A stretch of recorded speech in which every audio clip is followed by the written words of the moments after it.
दोस्तों एक बार फिर से आप सभी का स्वागत है।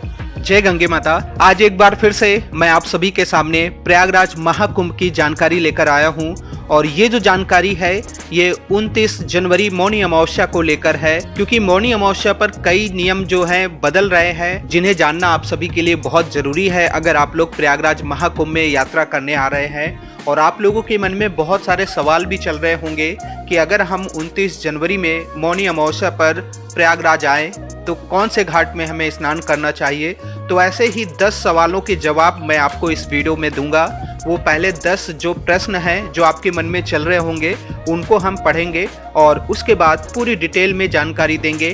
कह सकते हैं ए से लेकर जेड तक पूरी जानकारी आपको मिलने वाली है। और अगर आप इस वीडियो को देखेंगे तो प्रयागराज महाकुंभ जो यात्रा आप करने वाले हैं वो काफ़ी आसान हो जाएगी, क्योंकि 29 जनवरी को अलग ही अंदाज में श्रद्धालु पहुंचेंगे और उम्मीद ये जताई जा रही है कि 9 करोड़ या 10 करोड़ श्रद्धालु जो हैं 29 जनवरी मौनी अमावस्या को प्रयागराज पहुंचेंगे। तो अब जब आप समझ सकते हैं कि 10 करोड़ इतनी बड़ी संख्या है, कैसे, कहां पर, किस दिशा से आने वाले लोगों को कहां पर स्नान कराया जाएगा, ये सभी कुछ इस प्लान में हम आपको बताने वाले हैं। क्योंकि सभी 10 करोड़ लोग जो हैं वो संगम में पहुंचकर स्नान तो नहीं कर सकते, क्योंकि जो मुख्य संगम है वहां पर 1-2 लाख 3 लाख ज़्यादा से ज़्यादा अगर पूरे दिन में स्नान करेंगे तो इतने ही लोग स्नान कर पाएंगे।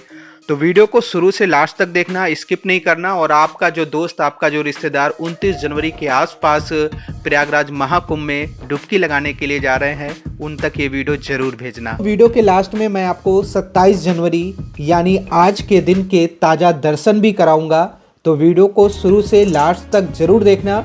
हर एक वीडियो का हर एक पार्ट जो है बहुत ही खास है, आपके लिए जानकारी भी है और उसके साथ साथ आज के ताज़ा दर्शन भी हैं। और वो दर्शन आपको होंगे जो मुख्य संगम है वहाँ के आसपास के हम दृश्य आपको दिखाएंगे। तो वीडियो को शेयर कर देना और ताकि हर किसी को ये वीडियो के बारे में पता चले, जानकारी भी मिले और आज के दर्शन भी मिले। पहले हम 10 प्रश्न पढ़ते हैं जो कि 29 जनवरी के लिए हैं। सबसे पहले आपके मन में सवाल आता है प्रयागराज कैसे पहुंचे। दूसरा सवाल है कौन से घाट पर हम स्नान करेंगे, हम इस जिले से आ रहे हैं, हमारे लिए कौन सा घाट 29 जनवरी के लिए एक तरह से रिजर्व में है, क्योंकि हर दिशा से आने वाले लोगों को 29 जनवरी को अलग अलग घाट पर स्नान कराया जाएगा। क्योंकि अगर सारे लोग प्रयागराज में एंटर कर गए ना तो प्रयागराज शहर जो है पूरा जाम से ही परेशान हो जाएगा। आप भी परेशान होगे, आपको कई किलोमीटर, 10 किलोमीटर, 15 किलोमीटर, 20 किलोमीटर तक पैदल चलना पड़ सकता है, इससे ज़्यादा भी पैदल चलना पड़ता है। तो श्रद्धालुओं को देखते हुए, सभी की सुरक्षा को देखते हुए हर दिशा से आने वाले लोगों के लिए अलग अलग घाट हैं, तो पूरा देखना है वीडियो को। उसके बाद आपका मन में सवाल आता है कि प्रयागराज में कहाँ रुकें, पैदल कितना चलना होगा, ये भी आप लोगों के मन में सवाल आता है। कुछ लोग ये सोचेंगे संगम तक कैसे पहुँचें, तो इसके बारे में भी मैं आपको बताऊंगा। उसके बाद स्नान करने का सही समय क्या है, किस समय हम स्नान करने जाएं कि हमें श्रद्धालु भी कम दिखे और आराम से हम स्नान कर ले, इसके बारे में बताएंगे। भीड़ कितनी होने वाली है 29 जनवरी के आसपास, वो भी हम आपको बताएंगे। अगर हम प्रयागराज महाकुंभ में गए हैं तो और कहां कहां पर दर्शन कर सकते हैं, इसके बारे में भी मैं आपको बताऊंगा। उसके साथ साथ बहुत सारे लोगों के मन में सवाल ये भी होगा कि अगर हम प्रयागराज महाकुंभ में जा रहे हैं तो संत महात्माओं के दर्शन कैसे होंगे, कहाँ करने होंगे। एक बहुत ही खास सवाल है कि प्रयागराज महाकुंभ में कब जाना चाहिए। कुछ लोग ये भी सोच रहे हैं कि हम उस समय जाएं जब श्रद्धालु कम हो और इतनी ज़्यादा भीड़ का सामना ना करना पड़े, तो ये लोग सोच रहे हैं कि कब जाना सही होगा, तो इसके बारे में भी मैं आपको बताने वाला हूँ। तो बस वीडियो को देखिए, इन्हीं खास सवालों को हम पूरी तरह से डिटेल में जानकारी देंगे। दोस्तों इससे पहले हम आगे बढ़े, आप सभी से एक रिक्वेस्ट है कि अगर आप ऐसे ही लगातार प्रयागराज महाकुंभ की वीडियो देखना चाहते हैं तो फिर चैनल को सब्सक्राइब जरूर कर ले और बेल आइकन भी दबा दें, क्योंकि इस चैनल में लगातार प्रयागराज महाकुंभ की अपडेट आ रही है, दर्शन कराया जा रहा है, पूरी जानकारी दी जा रही है। तो चैनल को सब्सक्राइब जरूर करना। आइए आज के वीडियो शुरू करते हैं। देखिए सबसे पहला सवाल, कैसे पहुंचे प्रयागराज। प्रयागराज अगर आपका शहर जो है वहाँ से डायरेक्ट प्रयागराज के लिए ट्रेन है, फिर तो पूछने की ज़रूरत नहीं है, आप टिकट चेक करें और अगर अवेलेबल है तो आप बुकिंग कर सकते हैं। लेकिन 29 जनवरी के आसपास की जो सीटें हैं आई थिंक पूरी बुक हो गई होंगी। अगर आपके शहर से अगर डायरेक्ट प्रयागराज के लिए ट्रेन नहीं है तो आप लोग दिल्ली की तरफ आ सकते हैं। अगर दिल्ली से आएंगे तो प्रयागराज के लिए बहुत सारी ट्रेनें मिल जाएंगी। हम ये कह सकते हैं कि 50 से ज़्यादा ट्रेनें जो हैं दिल्ली से प्रयागराज के लिए जाती हैं। वहीं अगर आप लखनऊ की तरफ से आ रहे हैं, वाराणसी की तरफ से आ रहे हैं, तो वहाँ से भी लगातार ट्रेनें आपको मिल जाती हैं प्रयागराज के लिए। वहीं अगर आप बंगाल की तरफ से आ रहे हैं, पटना की तरफ से आ रहे हैं, हावड़ा की तरफ से आ रहे हैं, तो भी लगातार प्रयागराज के लिए बहुत सारी ट्रेनें जो हैं डायरेक्ट मिल जाती हैं जो प्रयागराज पहुँचती हैं। प्रॉब्लम ये आती कि साउथ की तरफ से जो ट्रेनें हैं, मुंबई की तरफ से जो ट्रेनें हैं, वो हो सकता है डायरेक्ट प्रयागराज ना आए, तो उनके लिए पहले ये है कि आप दिल्ली आइए, दिल्ली से ट्रेन करके आप पहुंच सकते हैं। दिल्ली से बाई बस भी आ सकते हैं। और अगर आपके शहर से ट्रेन की सुविधा नहीं है तो आप बस से आसानी से प्रयागराज पहुंच सकते हैं। प्रयागराज इतना बड़ा शहर है कि मैक्सिमम जगह से बस की सीधी सुविधा मिल जाएगी, आप बस से पहुंच सकते हैं। दोस्तों, आप लोगों के लिए एक बहुत ही जरूरी जानकारी, आप लोगों के मन में एक बहुत बड़ा सवाल होगा कि अगर हम प्रयागराज महाकुंभ में जा रहे हैं तो कहां पर रुक सकते हैं।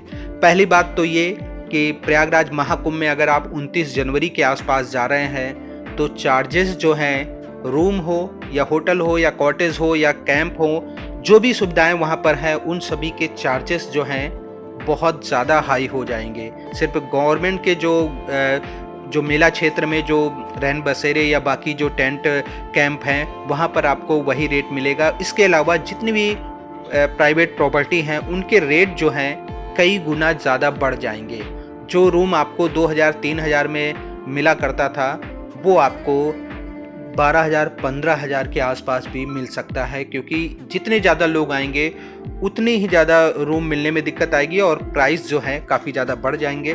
फिर भी मैं आपको 2-3 प्रॉपर्टी की डिटेल आपको वीडियो में देता हूँ, जिनमें से शुक्ला निवास है, एक होटल है, होटल एस ग्रांड के नाम पर, उसके साथ साथ विष्णु धाम कॉटेज है। तो इनके जो नंबर हैं ये आपको दिख रहे होंगे और आप इन पे बात कर सकते हैं, कांटेक्ट कर सकते हैं। अगर अवेलेबल है तो आप लोग बुकिंग कर सकते हैं। एक त्रिवेणी इन करके होटल है, आप यहाँ भी बात कर सकते हैं, काफ़ी ज़्यादा रूम्स यहाँ पर भी हैं। बहुत सारे लोग ये भी कह रहे थे कि आप जो कॉस्टली जो प्रॉपर्टी है उनके बारे में जानकारी दे रहे हैं। देखिए, ये जो प्रॉपर्टी के प्राइस है ना, कुंभ से पहले इनके 1500, 1400, 1600 ऐसे ही रेट हुआ करते थे, लेकिन वही रेट जो है अब 8-10 हज़ार हो गए हैं। तो उसमें मैं तो कुछ नहीं कर सकता, क्योंकि अभी महाकुंभ चल रहा है, जिसको जो मौका मिल रहा है वो उतना पैसा बनाने की कोशिश कर रहा है। तो ये प्रॉपर्टी महंगी नहीं है, लेकिन अभी जो है महाकुंभ के समय महंगी हो गई है। दूसरा जो बहुत ही इम्पोर्टेंट है आपके लिए, अगर आप लोग कानपुर, लखनऊ, रायबरेली की तरफ से आ रहे हैं तो आप सभी के लिए जो स्नान करने वाले घाट रखे गए हैं वो 9-10 सेक्टर 9 सेक्टर 10 के आसपास के जो घाट हैं, यही जानकारी अभी मिल पाई है कि सेक्टर 9 सेक्टर 10 के आसपास जो घाट हैं वो जैसे कानपुर, लखनऊ, रायबरेली और इसके आसपास के जो डिस्ट्रिक्ट हैं जैसे कि फतेहपुर हो गया, तो इन लोगों के लिए 9-10 रखा गया है। क्योंकि कोशिश यही है कि शहर में सभी लोग इंटर ना करें, साइड से ही आकर स्नान करें, क्योंकि शहर में अगर आ गए तो फिर तो पूरा शहर जाम हो जाएगा और फिर तो शायद बहुत सारे लोगों को रास्ते से लौटना पड़े, परेशान हो जाएंगे। उसके अलावा अगर आप लोग चित्रकूट की तरफ से आ रहे हैं, रीवा की तरफ से आ रहे हैं, सतना, कटनी, जबलपुर की तरफ से आ रहे हैं, तो आप लोगों के लिए जो घाट रखा गया है वो अरैल घाट है। जब प्रयागराज शहर में आप एंट्री करते हैं, एंट्री करने से पहले नैनी के पास, नैनी पुल के पास अरैल घाट पड़ता है। ये बहुत बड़ा घाट है, यहाँ पक्का घाट है, काफ़ी स्पेस है यहाँ पर। तो मैं डिस्ट्रिक्ट एक बार फिर बता देता हूँ। अरैल घाट में जैसे कि रीवा से आ रहे हैं, सतना, कटनी, जबलपुर, मिर्ज़ापुर, इस तरफ से जो लोग आ रहे हैं उनके लिए अरैल घाट रखा गया है। अगर आप जौनपुर, वाराणसी की तरफ से आ रहे हैं या आसपास का जो डिस्ट्रिक्ट है उनके लिए एरावत घाट है, वहाँ पर आप जाकर स्नान कर सकते हैं। क्योंकि संगम में तो पहुँचने की जो गलती है वो आप करेंगे तो फिर पैदल तो चलना ही पड़ेगा और हो सकता है आप जाम में ही फंसे रहें और सारा समय जो आपका स्नान का है वो निकल जाए। तो ये खास जानकारी है, वीडियो को आगे शेयर जरूर करते जाना। अब पैदल चलने की बात तो वैसे तो मैं कई बार बता चुका हूँ। ये मान के चलिए अगर आप संगम में ही जाकर स्नान करने के बारे में सोचेंगे तो आपको हो सकता है 15-20 किलोमीटर पैदल चलना पड़ सकता है। तो इस बात का आप ध्यान रखें। फिर भी बहुत सारे लोगों के मन में एक सवाल और आ रहा होगा कि हम अगर स्नान करने जा रहे हैं तो क्यों ना संगम में ही स्नान करें। तो संगम में स्नान करने का तरीका हमने पिछले वीडियो में बताया था। अगर आप इस बात को फॉलो करेंगे तो आई थिंक आप संगम में पहुंचकर डुबकी भी लगा सकें। तो आपको सबसे पहले एक बरहना चौक पड़ता है, वहाँ से कीटगंज की ओर जाना है और कीटगंज के पास 2-3 ऐसे घाट हैं, बलुआ घाट है, गऊ घाट है, बोट क्लब है। ये 3 घाट ऐसे हैं जो कि संगम से थोड़ा साइड में पड़ जाते हैं, लेकिन यहाँ से आपको बोट मिल जाएगी और आप बोट में बैठकर संगम तक पहुँच सकते हैं और वहाँ पर डुबकी लगा सकते हैं। तो इस बात का भी आप ध्यान रखें। और 29 जनवरी को सारे अखाड़े जितने भी हैं, 13 अखाड़े, वो सभी स्नान करने वाले हैं। तो पहले पूरी तरह से संगम वाला जो एरिया है, जो संगम घाट है, वो एक तरह से अखाड़ों से ही पूरे दिन स्नान उनका ही चलता रहेगा। तो बहुत कम चांसेस हैं कि बाकी लोग जाकर स्नान कर सके, तो ऐसी गलती ना करें। हो सके तो जो साइड में घाट है वहीं पर स्नान कर लें। अगर छोटे बच्चे हैं आपके साथ, बड़े बुजुर्ग लोग हैं, तो प्लीज़ मेरी तो यही आपसे सलाह है कि आप लोग 29 जनवरी के आसपास की जो यात्रा है उसको आगे बढ़ा दें, क्योंकि बहुत मुश्किल होगा स्नान कर पाना। भीड़ की बात मैंने आपको बता दी है कि 9 करोड़ 10 करोड़ श्रद्धालु पहुंच सकते हैं, ये ऐसा अनुमान लगाया जा रहा है और 10 करोड़ श्रद्धालुओं को मानकर तैयारी भी की जा रही है। और मौनी अमावस्या जो है सबसे खास स्नान है प्रयागराज महाकुंभ का, इसी वजह से इस दिन को लेकर सबसे खास तैयारी की गई है। और एक बात और है कि पहले कुछ गाड़ियां, कुछ बाइक्स जो हैं संगम के आसपास या मेला क्षेत्र में चली जाती थी, अब उनकी भी सर्विस एक तरह से बाहर कर दी गई है। अब जो आपकी कार है, आपकी जो बाइक है, वो किसी भी हालत में संगम की ओर नहीं जा सकती, आपको दूर ही पार्क करना होगा। अब मैं आपको बताता हूँ दर्शन करने के जो मुख्य स्थान है। अगर आप 29 जनवरी को जाते हैं और स्नान कर लेते हैं और 1-2 दिन रुक कर आप दर्शन करना चाहते हैं तो लेटे हुए हनुमान जी मंदिर में दर्शन कर सकते हैं, अक्षय वट में दर्शन कर सकते हैं और उसके साथ साथ आप सरस्वती कूप में दर्शन कर सकते हैं। लेकिन ये भी मैं आपको बताना चाहूँगा 29 जनवरी को आई थिंक लेटे हुए हनुमान जी मंदिर और अक्षय वट और सरस्वती कूप में दर्शन नहीं हो पाएंगे, ये मुझे ऐसा लगता है। हालांकि पहले बताया भी गया था कि अमृत स्नान के आसपास जो है जो ये मुख्य स्थान है यहाँ पर दर्शन बंद रहेंगे। मुझे लग रहा है 8-8 10-10 घंटे आपको लाइन में लग जाएंगे। तो इसी को देखते हुए, सुरक्षा को देखते हुए इन तीनों जगह पर आप दर्शन नहीं कर पाएंगे। हो सकता है 29-30 के बाद 31 तारीख तक फिर से इन प्रमुख स्थानों के दर्शन शुरू हो जाएं। उसके बाद अगर नागवासुकी मंदिर की बात करें तो नागवासुकी मंदिर में आप जाकर इस दर्शन कर सकते हैं। मुझे ऐसा लगता है कि नागवासुकी मंदिर में दर्शन हो जाएंगे, क्योंकि वो थोड़ा सा बाहर की तरफ पड़ता है, संगम क्षेत्र से 3 किलोमीटर दूर है, तो वहाँ पर जाकर दर्शन हो जाएंगे। लेकिन भीड़ वहाँ भी होगी, लाइन लगानी पड़ सकती है। संत महात्माओं के दर्शन कैसे करें? देखिए, संत महात्माओं के जितने भी दर्शन हैं 29 जनवरी को तो जितने भी संत महात्मा हैं सारे संगम क्षेत्र में पहुंचेंगे, डुबकी लगाएंगे। तो उस दिन अपनी छावनी में वो सुबह 3-4 बजे से स्नान शुरू हो जाएगा, तो वो छावनी से अपने बारी बारी से एक अखाड़ा जो है संगम क्षेत्र में पहुंचेगा और डुबकी लगाएगा। तो ये जो समय है ना, मैक्सिमम जो संत महात्माओं का समय है वो रास्ते में और डुबकी लगाने में रहेगा। सारे महात्मा व्यस्त रहेंगे। तो आपको 29 जनवरी को हो सकता है शाम तक दर्शन हो पाए, या अगले दिन आप 30 जनवरी या 31 जनवरी को ही दर्शन कर पाएंगे, या तो फिर आप संगम क्षेत्र में पहुंच जाएं तो जो इस रास्ते से अखाड़े पर संगम की ओर जाएंगे फिर वहां पर खड़े होकर ही आप दर्शन कर पाएंगे। तो ये बात भी जरूरी है, आप इसको नोट करके रखें।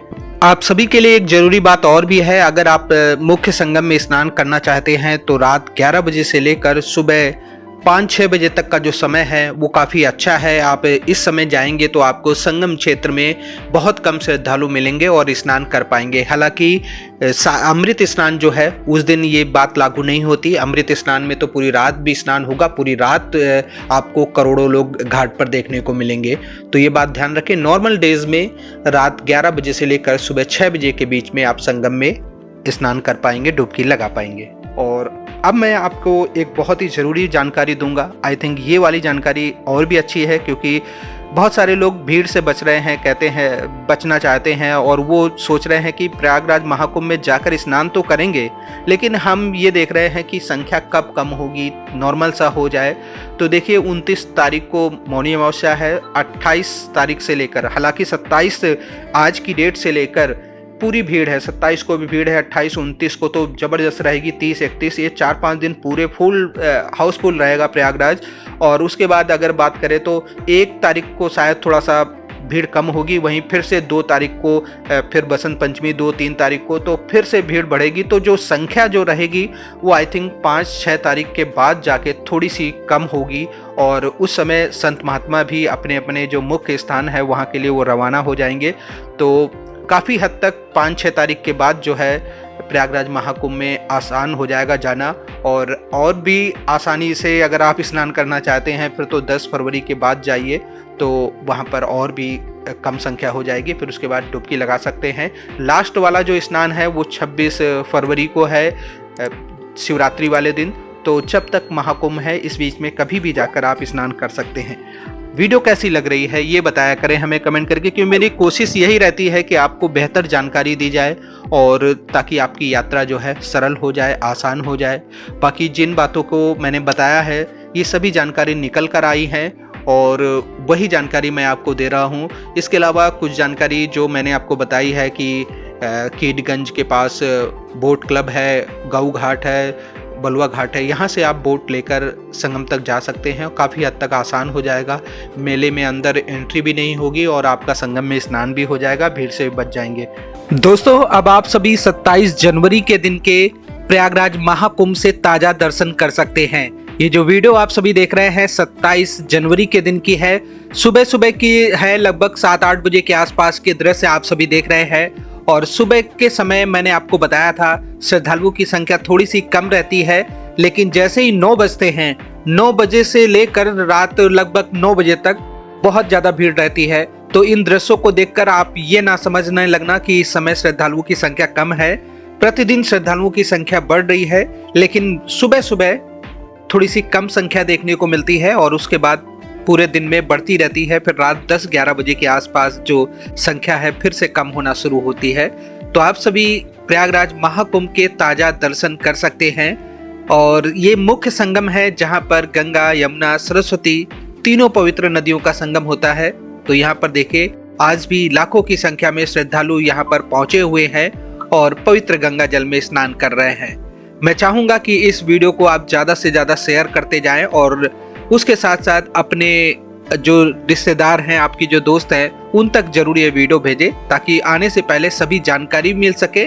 इतनी जो संख्या है ना, इतनी संख्या तक ठीक रहता है, लेकिन जब इससे कई गुना बढ़ जाती है तो फिर यहाँ पर भी पूरा हाउसफुल हो जाता है। लोगों को सोचना पड़ जाता है कि कहाँ पर स्नान करें, क्योंकि संगम जो मुख्य संगम है, या तो आप बोट में बैठकर मुख्य संगम तक पहुंचे वहां पर स्नान करें। जो सामने दृश्य देख रहे हैं ना वो मुख्य संगम है, बोट पे बैठकर जाना होता है। और बाकी ये वाला जो प्लेस है ना, ये थोड़ा सा एरिया है जहाँ पर संगम हो जाता है, वहाँ यहाँ पर तीनों पवित्र नदियाँ मिल जाती हैं। और यही जो वो स्थान है जहाँ पर सभी जो खास कर जो अखाड़े होते हैं वो स्नान करते हैं।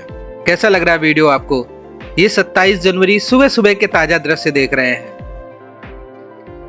अगर आपके मन में कोई सवाल है प्रयागराज महाकुंभ को लेकर तो आप हमें इंस्टाग्राम में मैसेज कर सकते हैं और इंस्टाग्राम आईडी जो है मुकेश हेल्प नाम से है। बाकी सभी जानकारी लगभग मैं आपको इस वीडियो में दे ही रहा हूँ। इसके अलावा भी आपके मन में कोई भी डाउट है तो आप इंस्टाग्राम में हमें फॉलो कर सकते हैं, वहाँ पर मैसेज के द्वारा आप जानकारी ले सकते हैं। एक बार फिर से बताना चाहूँगा, इंस्टाग्राम आईडी जो है मुकेश हेल्प नाम से है और लगातार ऐसे ही हम आपको दर्शन भी कराते रहेंगे। यात्रा की सभी जानकारी, आगे आने वाले जो स्नान है, आगे बाकी जो दिन है, सभी दिन के हम आपको वीडियो देंगे। तो आप चैनल को सब्सक्राइब जरूर कर लेना।